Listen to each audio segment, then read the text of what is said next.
예수님이 다시 오신다는 성경의 약속은 성경에 남아있는 마지막 예언이라고 할 수 있습니다.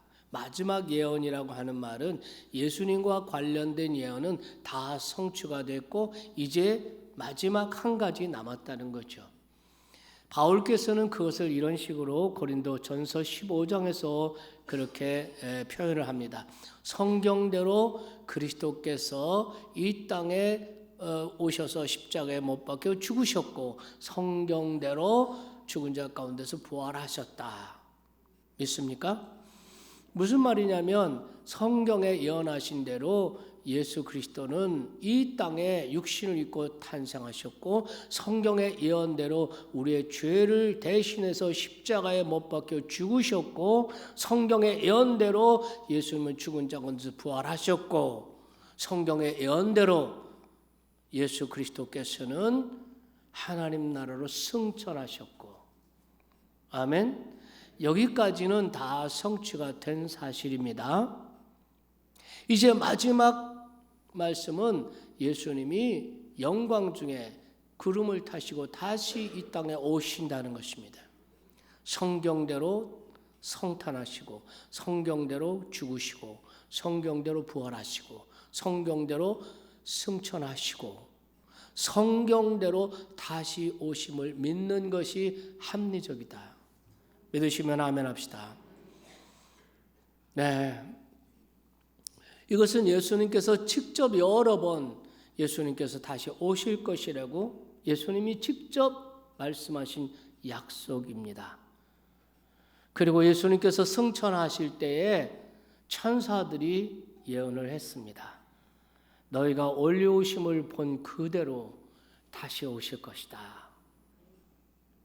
그리고 그 후에 사도들이 예언을 했고 초대교회로부터 1세기 초대교회로부터 지금 오늘에 이르기까지 예수 그리스도를 믿고 따르는 모든 성도들의 마지막 소망이고 그리고 바울에 의하면 성도들만 아니라 모든 피조물의 마지막 소망이 예수 그리스도의 재림이라는 것입니다.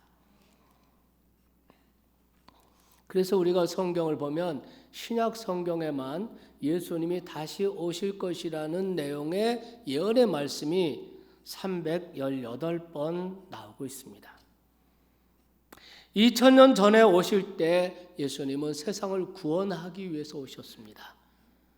그러나 다시 오시는 예수님은 세상을 공의로 심판하시기 위해서 오시고 그 세상 가운데 있는 하나님 백성들인 저와 여러분의 구원을 완성하시기 위해서 오십니다. 2000년 전에는 마구간에 초라한 모습으로 오셨지만 다시 오시는 예수님은 만왕의 왕으로서 천군 천사와 함께 영광 중에 오십니다. 2000년 전 베들레헴에 오실 때는 가난한 목자들과 동방 박사들만이 지켜보았지만 다시 오실 때는 지구촌의 모든 민족, 모든 열방, 모든 사람들이 그 모습을 목격하게 될 것입니다. 요한계시록 1장 7절 말씀에 보면은 볼지어다 그가 구름을 타고 오시리라 각 사람의 눈이 그를 보겠고 마태 24장 30절에는 그때 땅의 모든 족속들이 통곡하며 그들이 인자가 구름을 타고 능력과 큰 권능으로 오는 것을 보리라 그랬습니다. 31절에 보면 그때 주님께서는 택한 백성들을 사방에서 모을 것이다. 그가 큰 나팔과 나팔소리와 함께 천사들을 보내리니 그들이 그의 택하신 자들 하늘 이 끝에서 저 끝까지 사방에서 모으리라. 휴거를 말하는 것입니다. 성경은 이 때를 마치 추수 때와 같이 비유를 하고 있습니다. 그때는 알곡은 모아 곡간에 들이고 죽청이는 꺼지지 않는 불에 던져버리겠다. 누가복음 3장 16절에 손에 키를 들고 자기의 타작마당을 정하게 하사 알곡은 모아 곡간에 들이고 죽정이는 꺼지지 않는 불에 태우시리라. 쭉정이가 뭡니까? 명목신자죠. 명목신자. 거듭난 신자가 아니라 이름만 신자죠. 이름만 크리스천이죠. 쭉정이입니까? 알곡입니까? 알곡은 모아, 그때 알곡은 모아 영원한 천국 곳간에 드리고, 쭉정이는 모아 영원히 꺼지지 않는 지옥불에 태우리라. 그렇다면 여러분, 그날이 언제일까요? 언제 예수님이 오실까요? 언제 오시느냐, 이것이 사람들의 관건이고 이것이 사람들의 호기심을 자극을 합니다. 하지만 예수님은 이 문제에 대해서 분명하게 말씀하셨습니다. 마태복음 24장 36절입니다. 그러나 그날과 그 때는 아무도 모르나니 하늘의 천사들도 모르고 아들도 모르고 오직 아버지만 아시느니라. 하나님께서는 어떤 이유로든지 어떤 이유인지 모르지만 하나님께서는 그 날과 그 시는 비밀에 붙여두셨다 하는 것입니다. 가끔 시한부 종말론자들이 나타나죠. 무슨 영적인 음성을 들었다든가, 무슨 성경을 계산하고 성경을 풀어보니까 뭐 몇 날 언제 몇 년 몇 월 며칠에 예수님이 오신다, 이런 것들이 다 시한부 종말론이라고 하지 않습니까? 이런 시한부 종말론이 우리 사회에 종종 나타나서 사회를 혼란하게 만드는 이런 일들이 있었습니다. 이런 일이 몇 번 반복되다 보니까 이제 사람들이 예수님이 다시 오신다, 재림에 대한 설교를 하면 그거 이단 아니야? 이렇게 생각한다든가, 심지어 교회에 나오는 그리스도인들까지도 재림에 대한 설교를 하면 뭐 이상한 설교를 하는 것처럼, 또는 시큰둥하게 뭐 내성이 생긴 걸까요? 머리로는 알고 있는데, 머리로는 믿고 있는데 이것이 전혀 나의 신앙과 삶에 영향을 미치지 않고 있다는 거죠.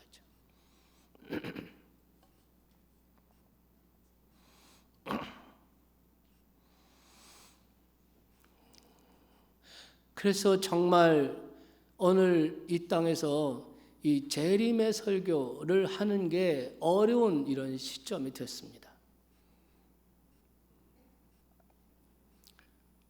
중국이나 유럽에서 선교 활동을 하고 있는 선교사님들의 말씀을 들어보면 그곳에도 이런 시한부 종말론자들이 나타나서 사회 무리를 빚고 교회가 큰 피해를 입는다는 것입니다.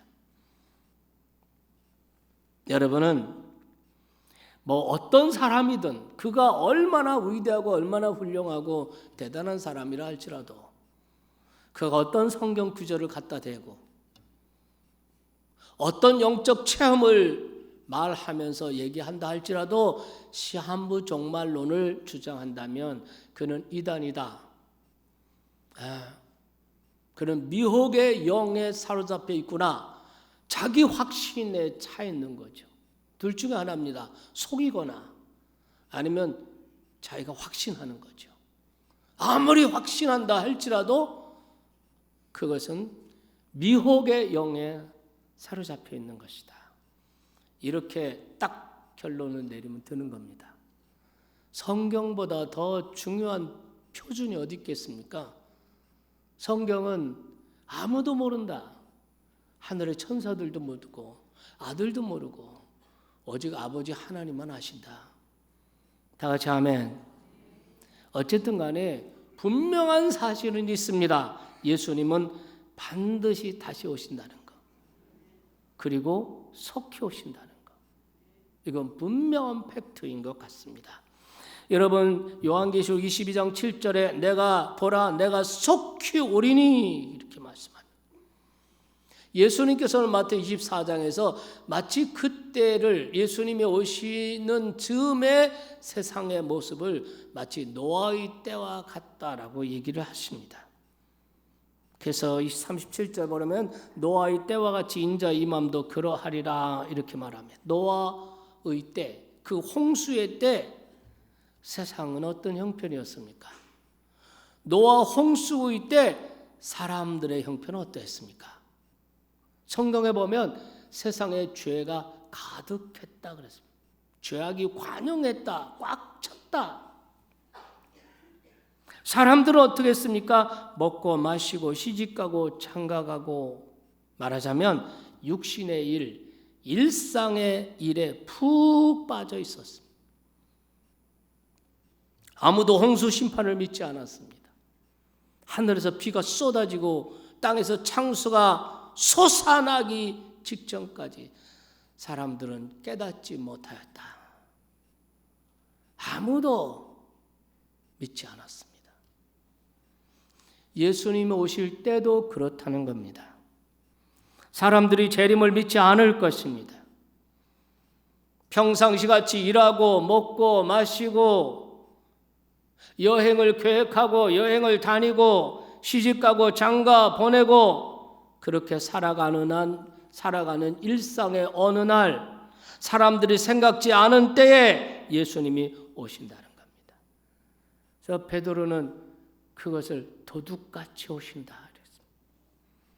그때 두 남자가 밭을 갈고 있다가 하나는 데려감을 당하고 하나는 버려둠을 당할 것이라고 했습니다. 그때 두 여자가 매를 갈다가 하나는 데려감을 당하고 하나는 버려둠을 당할 것이라고 했습니다. 그때 우리가 이렇게 예배하다가 어떤 사람들은 데려감을 당하고 어떤 사람들은 버려둠을 당할 것이라고 했습니다. 두 사람이 길을 가다가 한 사람은 데려감을 당하고 한 사람은 버려둠을 당할 것이라고 했습니다. 그때 자동차를 운전하고 가다가 그때 어떤 사람은 하늘로 데려감을 당하고 어떤 사람은 버려둠을 당할 것이라고 했습니다. 이런 일이 그때 벌어진다는 것입니다. 그래서 성경의 결론은 뭡니까? 그래서 예수님 말씀 무엇입니까? 항상 깨어 있어야 한다는 겁니다. 항상 깨어 있어야 한다는 것입니다. 마음이 둔해져서는 안 된다는 것입니다. 방탕함과 술 취함과 생활의 염려로 마음이 둔하여지지 말라는 것입니다. 영적인 잠에 깊이 빠지면 안 된다는 것입니다. 세상에 깊이 세상의 즐거움에 흠뻑 빠져서는 안 된다는 것입니다. 어디서 어떤 일을 하든 어떤 상황이든 항상 우리의 관심, 우리의 안테나는 다시 오시는 주님에게 포커스가 맞춰져 있어야 한다는 것입니다. 여러분이 이 땅을 살아갈 때 우리가 일도 해야 되고 공부도 해야 되고 여행도 하고 시집도 가고 장가도 가고 일상적인 일을 부지런히 하지 않습니까? 무슨 일을 할 때나 어느 곳에 무슨 상황에 처하든지 간에 항상 우리는 영적으로는 깨어 있어서 다시 오실 주님에게 포커스가 맞춰져 있어야 한다는 것입니다. 예수님께서는 그 날과 그 시에 대해서는 비밀에 붙여놓으셨지만 그러나 주님의 오심을 고대하고 사모하고 기다리는 사람들에게는 그 날과 그 시는 비밀에 붙였지만 하나님께서는 징조를 보여주셔서 그런 징조를 통해서 준비하게 하십니다. 한 번에 예수님의 제자들이 예수님께 물었습니다. 세상 끝에는 어떤 징조가 있겠습니까? 그랬더니 예수님께서는 자세히 그날 그때의 그 징조에 대해서 얘기를 해 주십니다. 그것이 마태복음 24장에 기록되어 있습니다. 그 말씀 중에 14절부터 몇 절을 우리가 직접 한번 읽어보도록 하겠습니다. 같이 읽겠습니다. 많은 사람이 내 이름으로 와서 이르되 나는 그리스도라 하여 많은 사람을 미혹하리라. 난리와 난리 소문이 듣겠으나 너희는 삼가 두려워하지 말라. 이런 일이 있어야 하되 아직 끝은 아니니라. 민족이 민족을 나라가 나라를 대적하며 일어나겠고 곳곳에 기근과 지진이 있으리니 이 모든 것이 재난의 시작이니라. 그때 많은 사람이 실족하게 되어서 서로 잡아주고 서로 미워하겠으며 거짓 선지자가 많이 일어나 많은 사람을 미혹하겠으며 불법이 성함으로 많은 사람의 사랑이 식어지리라. 그러나 끝까지 견디는 자는 구원을 얻으리라. 이 천국 복음이 모든 민족에 증언되기 위하여 온 세상에 전파되리니 그제야 끝이 오리라. 여기에 대해서는 더 이상 설명하지 않겠습니다. 오늘 우리가 살고 있는 이 세상에 지구 환경에 급격한 변화가 일어나고 있습니다. 인간이 살고 있는 사회의 모든 시스템, 가치관, 모든 것에 대혼란이 일어나고 있습니다. 1992년도에 공산주의가 무너졌습니다.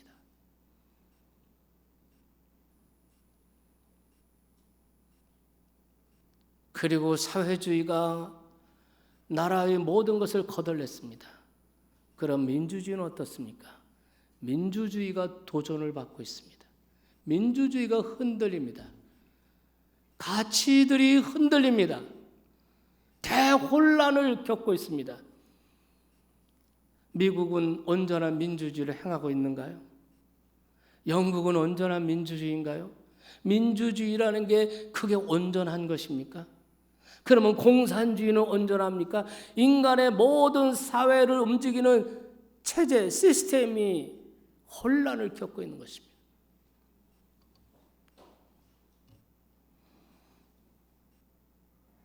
지구촌 곳곳에 전쟁과 테러, 범죄와 살상이 일어나고 있습니다. 그 가운데 많은 이단들이 일어나 미혹한다고 그랬습니다. 이 미혹의 영, 이거는 종교계에만 있는 것이 아닙니다. 문화계에도 있습니다. 예술, 문화 이런 미명으로 죄악이 온 세상 사람들을 사로잡고 있습니다. 이 미혹의 영은 정치계에도 일어납니다. 다 정인 것 같고 다 옳은 것 같습니다. 많은 사람들이 미혹을 받고 있습니다. 여기 말씀 보면은 불법이 성함으로 그랬습니다. 불법이 얼마나 많이 성하고 있습니까? 그러나 이 모든 징조보다 가장 의미 있는 징조는 복음 전파의 진척입니다. 선교학자 랄프 윈터에 의하면 지구촌의 문화 언어로 분류한 종족이 약 2만 4천 종족이 지구촌에 살고 있다고 보고 있습니다. 이 지구촌 2만 4천 종족 가운데 16,074 종족에게 복음이 전하죠. 거기는 선교사가 들어가 있고 그리고 그 교회가 세워져 있고 그들 자체로 자기 민족을 복음할 수 있는 시스템이 갖춰져 있습니다. 나머지 6,918 종족이 지금 복음화의 막바지에 이르고 있습니다. 이것은 2015년도 통계입니다. 자, 여러분, 분명한 사실은 하나님께서 모든 것을 보여주시고 있어요. 모든 징조를 보여주고 있음에도 불구하고 사람들이 그 징조를 징조로 보지 않는 거예요. 다만 예수를 믿고 교회를 다니는 사람은 이 재림의 날에 대해서 막연히 갖고 있는 생각은 어떤 생각입니까? 두려움 그 자체입니다. 그날이 두려운 거예요. 물론 두려운 날입니다. 우리가 만일 예수님을 영접하지 못했다면 두려운 날입니다. 하지만 우리가 예수님을 영접하고 죄 사함을 받고 거듭난 그리스도인이라면 그날은 두려움이 날이 아니라 오히려 우리는 그날을 사모하며 기다리게 될 것입니다. 왜 그렇습니까? 다시 오시는 심판의 주님, 그분은 어떤 분이십니까? 그분은 다른 분이 아니에요. 나와 여러분을 이처럼 사랑하시고 나와 여러분을 사랑하셔서 나와 여러분을 위해서 대신 십자가에 피 흘려 죽어주신 그분, 죽은 자 가운데서 부활하신 그 주님이 오시는 것이기 때문에 예수를 믿고 죄 사함 받고 거듭난 그리스도인은 그날은 사모하고 기다려야 할 날인 줄로 믿습니다. 예수님을 구주와 주님으로 영접하고 구원받은 사람에게는 심판이 없습니다. 사망에서 생명으로 옮겨졌습니다. 하나님의 자녀가 됐습니다. 요한복음 5장 24절에 내가 진실로 진실로 너에게 이르노니 내 말을 듣고 또 나 보내신 이를 믿는 자는 영생을 얻었고 사망에서 생명으로 옮겨졌느니라. 여러분이 진실로 돌이켜 회개하고 예수님을 영접했다면 여러분은 심판의 대상이 아닙니다. 예수를 믿고 구원받은 성도들에게는 심판이 없습니다. 예수님께서 이미 십자가에서 우리 죄를 대신해서 심판을 받아 주셨기 때문인 것입니다. 우리에게는 행한 대로 갚아주실, 생한 대로 주실 상급이 우리 앞에 있을 뿐입니다. 요한계시록 22장 12절 말씀에 보면 이런 말씀이 있어요. 보라 내가 속히 오리니 내가 줄 상이 내게 있어. 내가 줄 상이 내게 있어 각 사람에게 그가 행한 대로 갚아주리라 그랬습니다. 하나님은 상 주시는 분이세요. 믿습니까? 저와 여러분이 예수를 믿으면서 받는 불이익이 얼마나 많습니까? 예수 믿기 때문에 억울한 일, 손해보는 일을 당해도 참아야 하는 일들이 얼마나 많습니까? 우리가 세상 일에도 많은 시간과 이런 어렵고 힘든 일이 있어도 주님 앞에 나와 봉사하고 충성하는 거 얼마나 많습니까?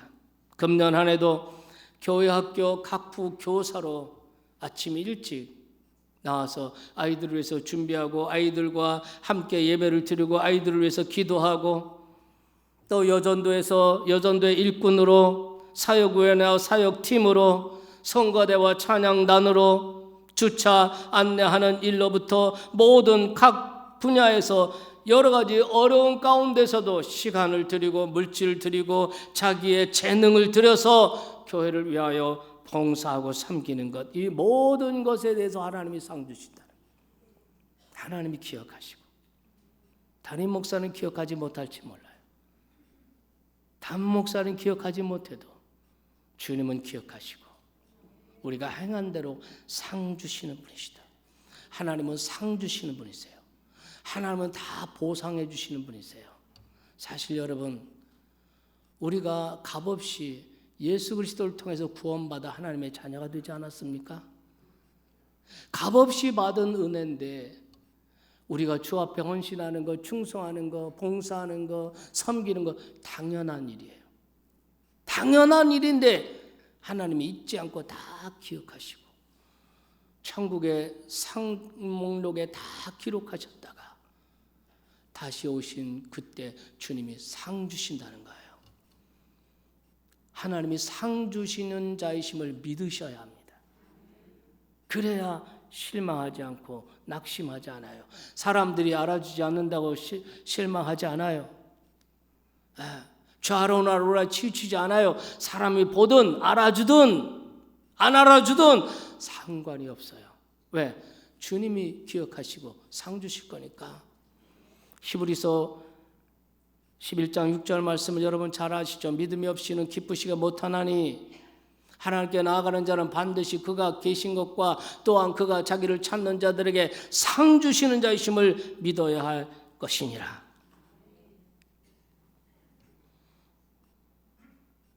그렇기 때문에 그 날에 대해서 회개하지 않은 죄인은 두려움의 날입니다. 맞습니다. 심판의 날입니다. 두려움의 날입니다. 그러나 예수 그리스도를 통해서 죄 사함 받고 거듭난 그리스도인들에게는 그날은 우리의 시작된 구원이 완성되는 날이에요. 우리의 영혼뿐만 아니라 우리의 육신까지도 구원이 완성되는 날인 줄 믿으시기 바랍니다. 그날은 환희의 날인 줄 믿으시기 바랍니다. 그날은 세상에서 믿음을 지키고 주님을 위해서 살았던 신실한 성도들이 다 상 받는 날, 모든 눈에서 눈물을 씻겨주시고 위로받는 날, 주를 위해 수고한 모든 희생에 대해서 보상받는 날. 그래서 저는 그날을 참 좋은 날, 환희의 날 믿으시면 아멘 합시다. 우리가 천국에 가면 3번 놀란다고 그럽니다. 첫 번째 놀라는 것은 나 같은 죄인이 하나님의 나라 이 천국에 들어와 있다는 사실이 놀랍다는 것입니다. 두 번째로는 그 사람은 천국 못 갈 거야 라고 생각했는데 가서 보니까 그 사람 천국에 들어와 있다는 것입니다.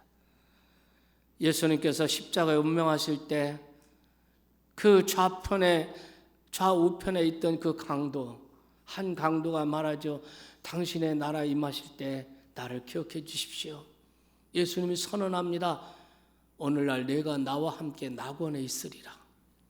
이렇게 평생 예수 안 믿고 평생 죄를 짓고 못되게 살았는데 마지막 순간에 예수님을 알게 되고 그 예수님을 구주로 받아들이고 믿습니까? 죄 사함 받아 구원받은 사람이죠. 지옥 갈 사람인 줄 알았는데 가서 보니까 천국에 있더라는 것입니다. 그리고 정말 비극이 뭔지 아십니까?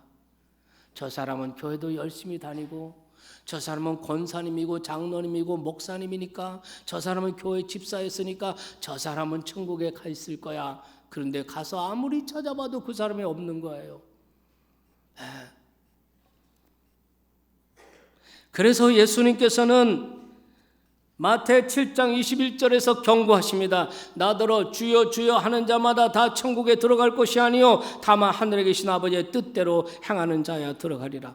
그날에 많은 사람이 나더러 이르되 주여 주여 우리가 주의 이름으로 선지자 노릇하며 주의 이름으로 귀신을 쫓아내며 주의 이름으로 많은 권능을 행하지 아니하였나이까 하리니 그때 내가 그들에게 밝히 말하되 내가 너희를 도무지 알지 못하니 불법을 행한 자들아 내게서 떠나가라. 저는 이것이야말로 성경 가운데 가장 불행하고 끔찍한 일이라고 생각합니다. 천국 갈 줄 알았는데 천국 문 앞에서 나는 너를 모른다 라고 말한다. 내가 목사고 장로고 권사고 집사고 열심히 교회를 했다고 자부했는데 이 불법을 행한 자야 내게서 떠나가라. 그 순간 얼마나 눈앞이 캄캄하겠습니까? 성경에서는 이렇게 묘사하죠. 슬피 울며 이를 갈미 있으리라. 사랑하신 성도 여러분, 성경의 초림 약속이 성취된 것처럼 재림 약속도 반드시 성취될 것입니다. 미래 어느 날 예수님께서는 역사와 시간 속에 오실 것입니다. 어쩌면 저와 여러분이 살아있는 동안에 그것을 목격할지도 모릅니다. 그날 택함받은 살아있는 성도들이 눈 깜짝할 사이에 신령한 몸으로 변화되어 공중으로 끌어올림을 받을 것입니다.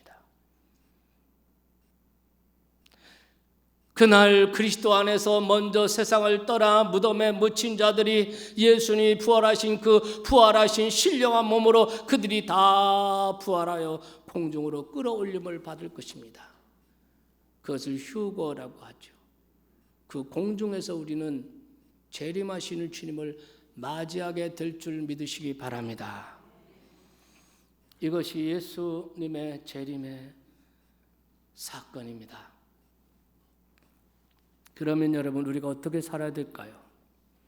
그날을 사모하고 기다리되 어떤 준비를 해야 될까요?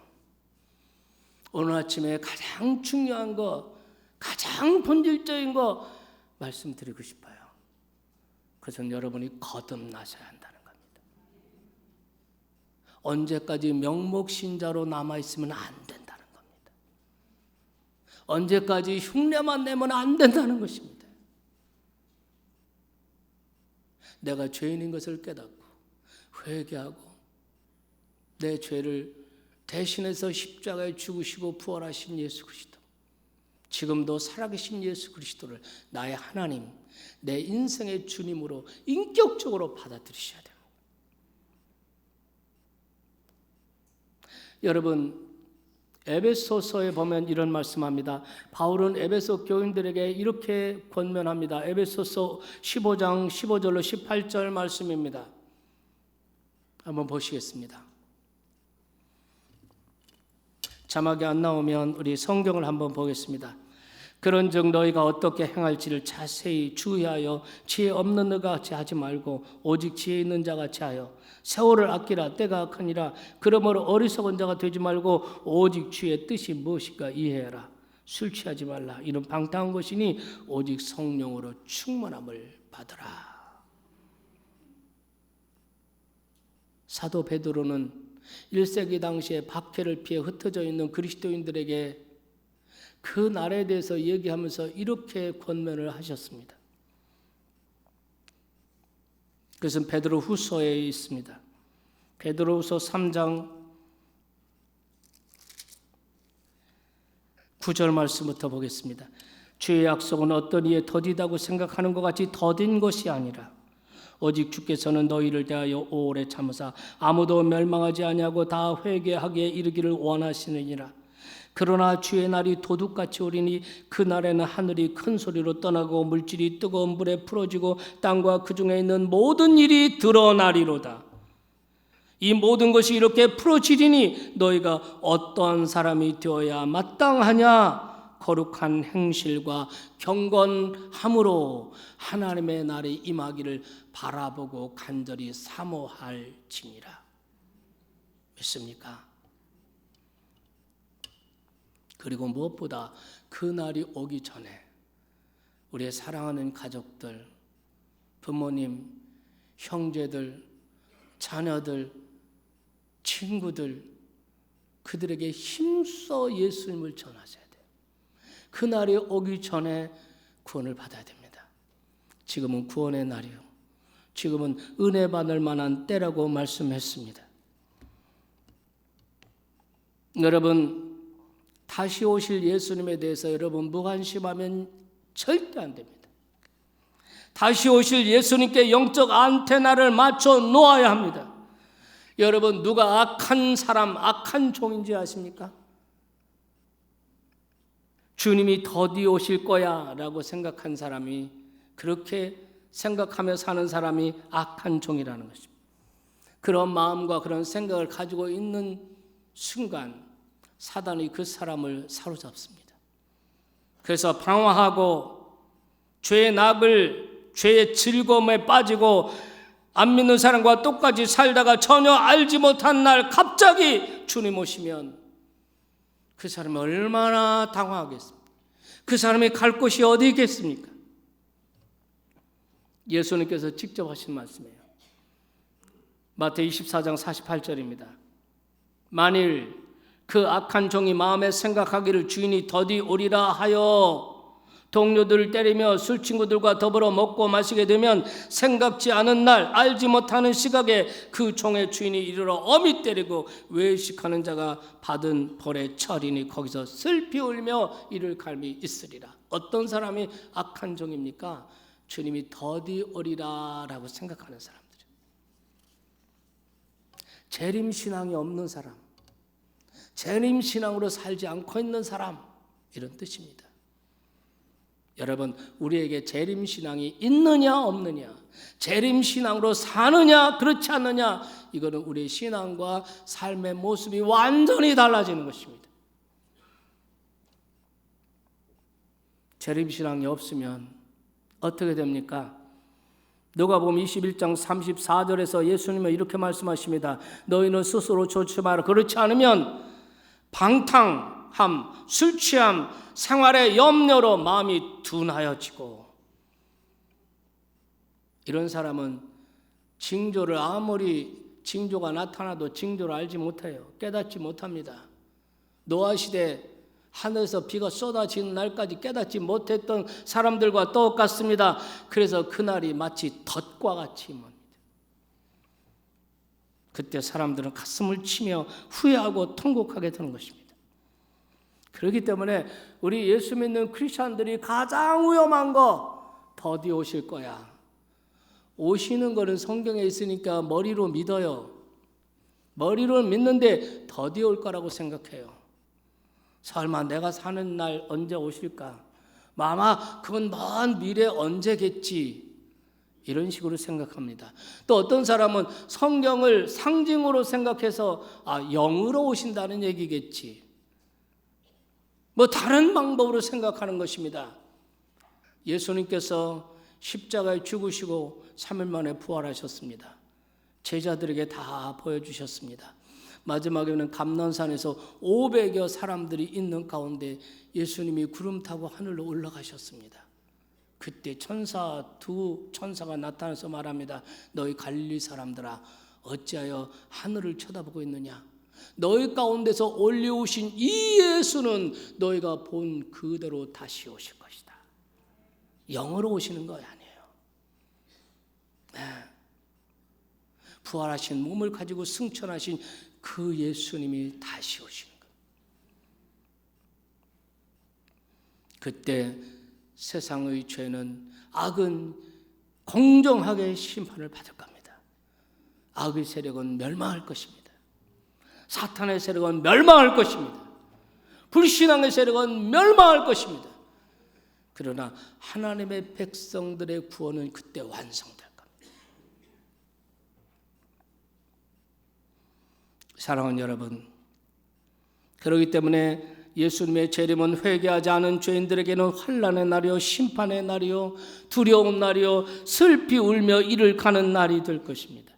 그러나 회개하고 구원받은 성도들에게는 재림의 날이 구원의 완성에 되는 날이요, 환희의 날이요, 상받는 날이요, 위로받는 날입니다. 모든 수고가 끝나는 날입니다. 그것은 마지막 소망의 날입니다. 여러분, 위대한 예언의 책, 그 성경 66권의 마지막 책, 마지막 장, 마지막 절 기억하십니까? 그것이 오늘 읽은 본문 말씀입니다. 이것은 성경 66권의 결론입니다. 성경 마지막 책, 마지막 장, 마지막 절, 그거는 성경 66권의 결론입니다. 그 결론이 무엇입니까? 오늘 본문 말씀 기억하시죠? 이것들을 증언하신 이가 이르시되 진실로 속히 오리라 하시거늘 아멘 주 예수여 오시옵소서. 예수님 다시 오신다. 이것이 성경의 결론이에요. 이거를 그냥 단순하게 머리로만 알고 계시겠습니까? 아니면 이 재림이 여러분의 성령으로 말미암아 이 재림 사건이 성령으로 신앙화돼서 재림 신앙이 돼야 됩니다. 재림 신앙으로 죄를 이기고 재림 신앙으로 모든 고난과 시련과 환난과 박해를 극복하고 있습니까? 재림 신앙으로 거룩하고 경건한 삶에 힘쓰고 재림 신앙으로 주 앞에 헌신하고 충성하고 재림 신앙으로 복음을 땅끝까지 전하고 재림 신앙으로 모든 것을 살아가야 합니다. 그러한 모든 성도들이 되시기를 주님의 이름으로 축원합니다. 예수님의 오심을 기다리는 이 대림절에 다시 오실 주님을 바라보고 그리고 사모하고 잘 준비하고 재림신앙을 가지고 믿음의 승리를 하는 우리 성도들이 다 되시기를 주님의 이름으로 축원합니다.